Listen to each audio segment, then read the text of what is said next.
Your Honour, if I may, I trust your jurors to decide what counsel has achieved by viciously attacking President Harding's character, while we take a closer look at Prohibition's indisputable benefits. Less alcohol consumption increased production efficiency by an additional 10 to 15%. The dry advocate, Henry Ford's dream came true when Blue Mondays were gone. Less hungover workers suffered fewer injuries at work after a weekend at the saloon. Better workers are better wage earners who live in comfortable homes with money in the savings banks. Working Americans had higher purchasing power, which made them less of a credit risk, and installment plans were born. Yesterday's luxuries became today's necessities. Mothers and children were finally safe. Families lived happier and healthier in better furnished homes with a car in the driveway heading to the cinema instead of the saloon. And no one ever drank again, Your Honor. Alcohol was forever gone. Beauty married the Beast, and everyone lived happily ever after. The end. Actually, this is a simple matter of supply and demand. People have always wanted to drink alcohol. The government regulates alcohol traffic and consumption, while it collects taxes. Taxes are good for public revenue. We need checks and balances. But that's not what happened. What actually happened was more like the government using a sledgehammer to crack a nut. When the country went dry, the government withdrew supply, but the demand didn't just evaporate overnight. By giving up control of the liquor traffic, the government got the worst of both worlds: zero tax revenue and expensive enforcement. Before Prohibition, Uncle Sam collected $483,050,854.47 in tax revenue after liquor sales annually. The bill for enforcement started at $3,375,000 in 1920 and grew sevenfold by 1926, when it was still ineffective, corrupt, and understaffed. You don't need to be an economist to know this cannot end well in the long run. Insolvency. Sound bad? You haven't even heard the half of it. Prohibition disrupted entire industries, and let's not forget about 250,000 unemployed people. Whoever wanted a drink used the loophole, and the nation of drunkards soon turned into a nation of scuffles. General violation of the Volstead Act shattered respect for other laws. Hypocrisy and deceit replaced justice, while confidence in government was generally undermined. But one question remains. Who would quench the thirst of the millions who wanted to have a cold one at the end of a hard shift? Bootleggers, mobsters, and speakeasy owners were left to bankroll corrupt politicians and cops to provide overpriced, illegal, and often poisonous liquor to thirsty Americans who couldn't brew their own. Your Honour, counsel either ignores the 16th Amendment or is plain wrong. By 1920, the federal income tax bill supplied 2/3 of Uncle Sam's revenues, which was 9 times more than previous revenues from liquor tax and customs combined. The economy was booming. And that's besides the point, Your Honour. I'm quite glad that counsel mentioned the bootleggers and the mobsters. Here's a question to the jury. Without the supply of the bootleg liquor, how would anyone have violated Prohibition? Aren't we accountable for the Purple Gang in Detroit, for Mo Dalitz's Mayfield Road Gang in Cleveland, and Al Capone's outfit in Chicago? Without these sociopaths and violent criminals, the Volstead Act would still exist. Now I get it, counsel. So now you are blaming mobsters and bootleggers. I say they were merely a byproduct of ill-advised legislation. But don't take my word for it. Your Honor, the people are ready to call their next witness, George Remus, to take the stand. State your name for the record, please. George Remus. Do you swear or affirm that any testimony you make will be the truth, the whole truth, and nothing but the truth? I do. Mr. Remus, let's jump right in. Are you a criminal? I'm a good citizen. I was admitted to the practice of law in Chicago, in the United States District Court, and the Supreme Court of the United States. My only offense has been to supply a demand of good citizens with good whiskey. I'm not sure you answered my question there, Mr. Remus, but let's leave it at that. Why would a successful, educated, and law-abiding citizen turn to crime? I was a trial lawyer in Chicago, and I began developing a new type of clientele of Prohibition violators. Remus was impressed with the rapidity of which those men without any brains at all piled up fortunes in the liquor business. Remus saw a chance to make a clean-up. Carry on. This atrocious bit of legislation was making hypocrites of our prosecutors, of our judges, of us all. The Volstead Act was as fragile as tissue paper. It allowed for the distribution of alcohol for medicinal purposes, but I don't believe that 1 drop of alcohol was ever prescribed by physicians for medicinal purposes only. It is the greatest comedy, the greatest perversion of justice that I've ever known of in any civilized country in the world. I don't disagree. I take it you drink. I've never had a drop of liquor in my whole life. So you simply dislike the amendment and were in it for the money. Right. Objection, leading question. Sustained. Disregard that question, jurors. Before we continue, could you tell the jury what bootlegging means? Every person with 1 ounce of whiskey in his possession was a bootlegger, be that we 1 ounce or 100 million ounces. Right. The dictionary definition states that a bootlegger is a person who makes or distributes illegal goods. That's what Remus just said. Okay, Mr. Remus. Tell us how you became the king of bootleggers. I moved to Cincinnati since 80% of pre-prohibition bonded whiskey was stored within 300 miles of the city. I bought distilleries until I owed 35% of all the liquor in the United States. Then I acquired wholesale drug companies with someone else listed as the owner. Under the disguise of the drug companies, I obtained withdrawal permits to legally remove whiskey from the warehouses and sell it to the medicinal market. Then I bribed prohibition directors and dirty politicians to ignore abnormally large withdrawals. Lastly, I organized transportation companies to provide for distribution and arranged for my own employees to hijack my trucks with liquor on it. Essentially, Remus was robbing Remus to pay Remus. Would you say that you were using a loophole? I call it the circle. So how are you any different to someone like Al Capone? Al Capone was a violent mobster. George Remus only provided quality whiskey because of the Volstead Act, clear? Crystal. George Remus created 3,500 jobs in Cincinnati, while Al Capone ordered massacres in Chicago. George Remus is not a mobster. George Remus is a businessman who always met his obligations. There was never any violence, there was never any killings. Thank you, Mr. Remus. No further questions, Your Honor. Cross-examination? Yes, Judge. Mr. Remus, good afternoon. I'm going to make this quick. You first defended bootleggers, then you became one. Remus was no ordinary bootlegger. Remus was the king of bootleggers. Right. Well, you were a teetotal trial lawyer defending bootleggers until you considered the money that these guys were making and thought, I can do better than that. But you blamed the Volstead Act for turning to crime. Aren't you a hypocrite? Objection, Judge. Counsel's testifying. Sustained. Right, let's move on then. Isn't it true that you've built a multi-million-dollar empire and lived in a castle like the Great Gatsby, giving away Cadillacs and Rolexes until the beginning of 1924, when you began serving a 3-year federal prison sentence for thousands of violations of the Volstead Act? I should have never spent a day in prison. I heard it wasn't all that bad. Didn't you have your own mate who cooked the social dinners for you and the other bootleggers? You had your own radio, library, you had redecorated yourself. Didn't you have your flowers and tablecloths changed daily as well? What an inaccurate account! Remus had no special treatment, no privileges. So, you killed your wife after you got out of prison, right? I just shot my wife and I came to surrender. Yep. Yeah, you turned yourself in. Your defense was revolutionary. You claimed transitory insanity, now temporary insanity. Didn't you say this in court in 1927, your words? Remus's brain exploded. You represented yourself in court, and you were acquitted by the jury, weren't you? A man who feels that he has performed a duty to society and committed no moral wrong does not run away from the consequences of his act. Mr. Remus, you've been to prison for bootlegging.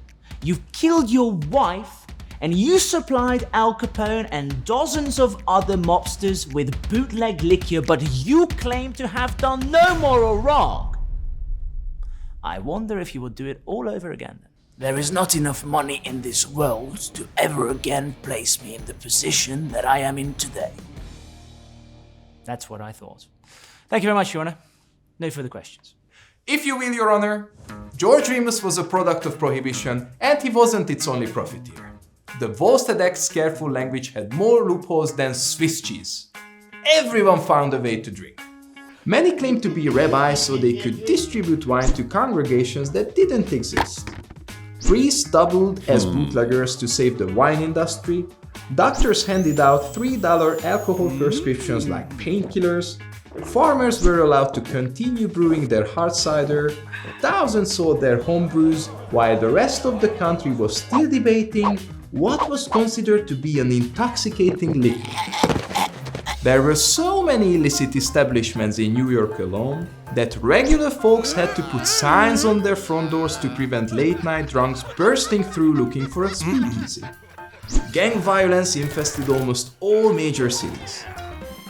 Even Prohibition's true believers, those as dry as the Mojave Desert, began feeling that enforcing total abstinence by law was of unsound principle. Masses screamed for change, and Uncle Sam listened. The 1926 Senate committee hearing on the National Prohibition Law concluded that even a slight amendment to the Volstead Act would drastically improve conditions, but any hope for change died in the Senate. Although my dear friend Mr. Wayne Wheeler and the ASL were busy sabotaging the openly wet and Catholic Al Smith during the 1928 presidential election, they made sure to keep the Volstead Act off limits. Why, if counsel could ever recall history correctly, would it be now? President Hoover won the election by nearly 6.5 million votes. Where was this wet majority when needed, counsel? Uncle Sam correctly determined that Prohibition's teething problems would be best ironed out by effective enforcement. Thanks to General Lincoln C. Andrews and his fearless approach, a new era of Prohibition enforcement began. The newly reformed Bureau of Prohibition was now filled with honest, committed, and incorruptible men, and here's one of them. Your Honor, the defense is ready to call its final witness, Colonel Ira L. Reeves, to take the stand. State your name for the record, please. Ira Lewis Reeves. Do you swear or affirm that any testimony you make will be the truth, the whole truth, and nothing but the truth? I do. Colonel Reeves, good afternoon. I'd like the jury to get a good sense of your character. Could you give us a bit of info about your background prior to serving as a Prohibition administrator? I served as the president of Norwich University from 1915 to 1917 before being wounded twice in the Great War. I rose to the rank of colonel and received the commendation of my country and at least one other foreign nation. I can submit my record to this court on 3 major wars and 2 minor ones. I had been preaching temperance since childhood, and I am still preaching it. I'm a member, in good standing, of the Methodist Episcopal Church South. How do you feel about alcohol, Colonel? I'm a teetotaler, and I have been all my life. I am a firm believer of the true temperance. I recognize the curse of drunkenness, and no one will go further than I to eliminate the drinking evil. Is that why you've joined the Bureau of Prohibition? Objection! Counsel's testifying. Withdrawn. Can you tell us why you've joined the Bureau of Prohibition? In 1926, I accepted an appointment at the Bureau of Prohibition at the solicitation of General Lincoln C. Andrews, who was in charge at the time. Can you tell us how the General's leadership changed Prohibition enforcement? Up to the time of General Andrews' appointment, Prohibition enforcement had been a political football.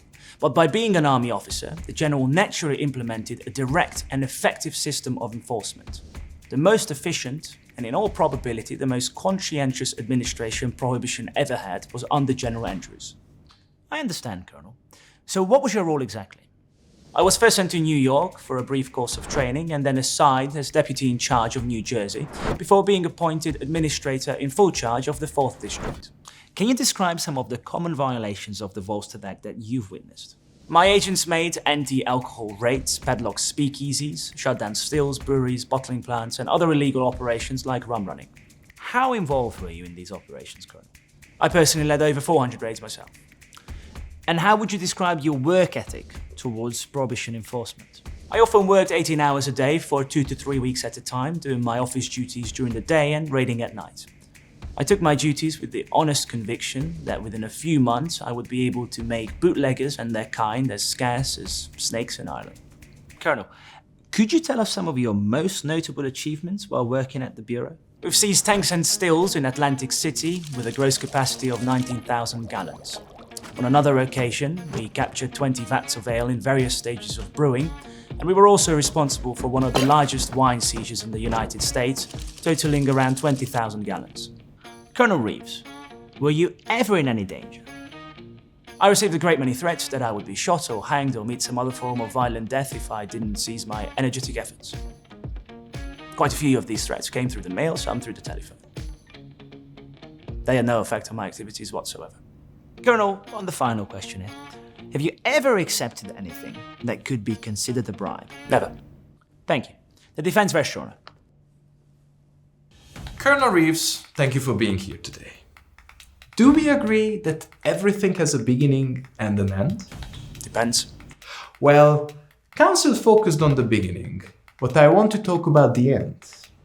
You resigned from the Bureau of Prohibition, did you not? I did.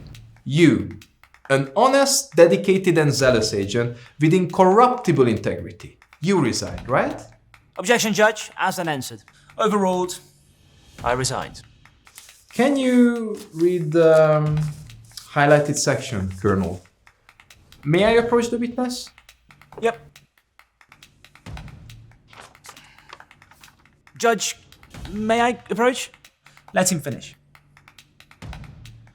If the law is not to mean impartial enforcement, if it is to be enforced only against the defenseless, if the powerful in the affairs of the country are to be immune, then I want my resignation accepted.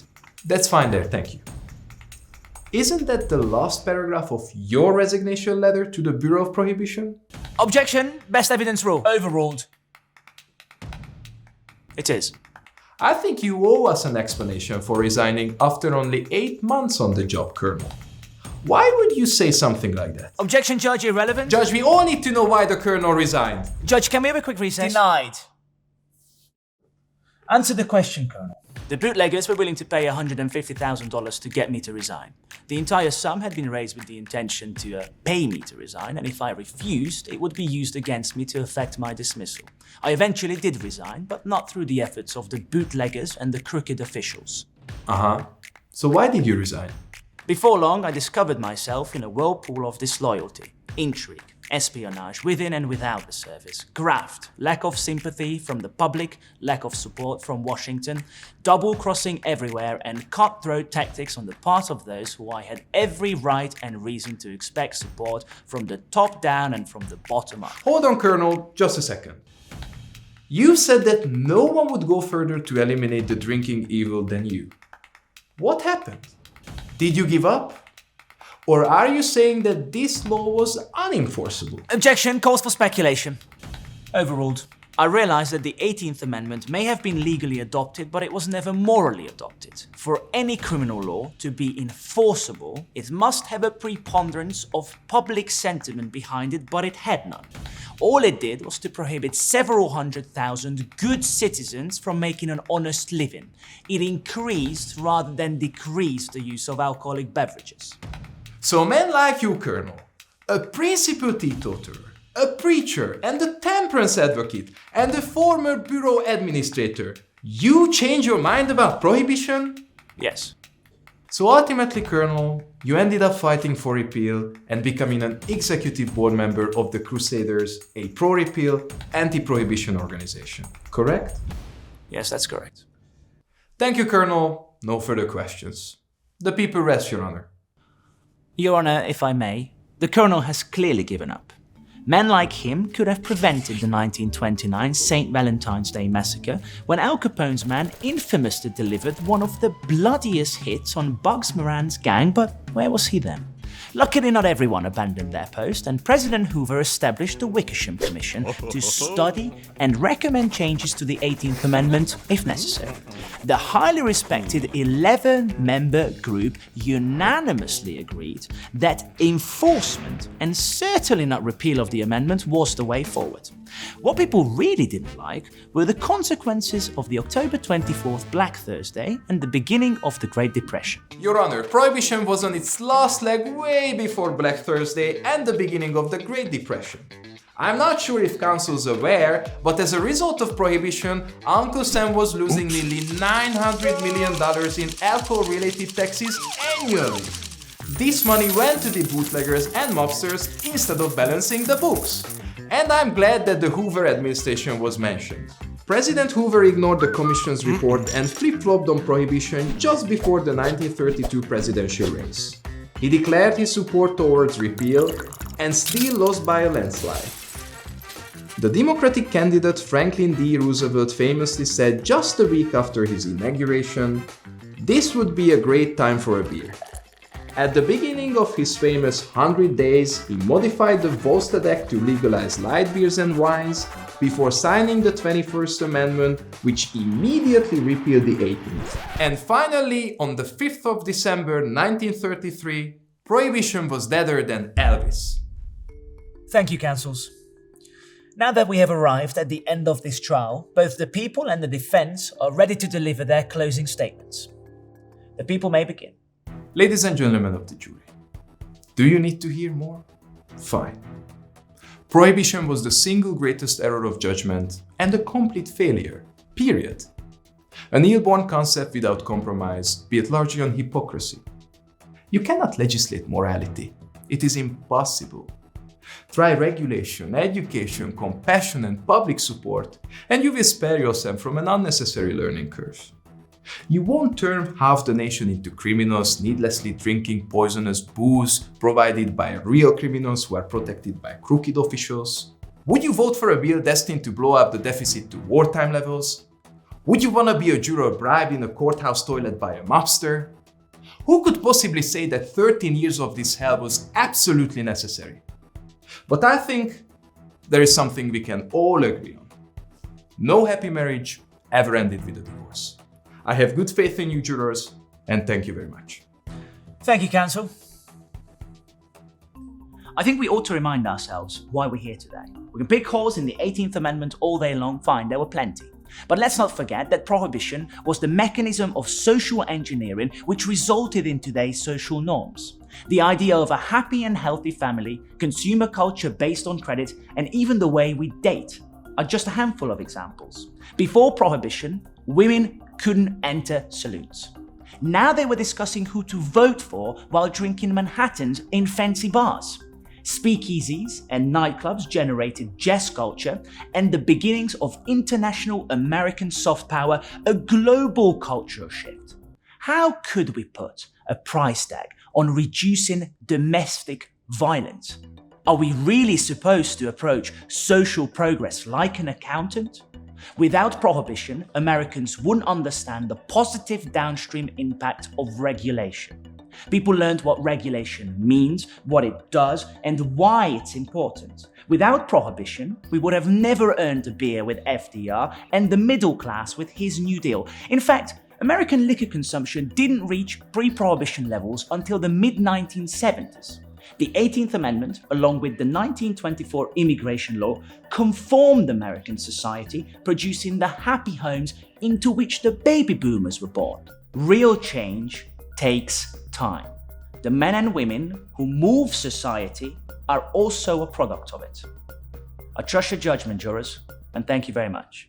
Ladies and gentlemen of this jury, now that we have arrived at the end of this trial, both the people and defense have rested their cases. It is never easy to separate the fancy from the facts and establish your own opinions, but this court believes in you. Render your judgment now. This court is adjourned.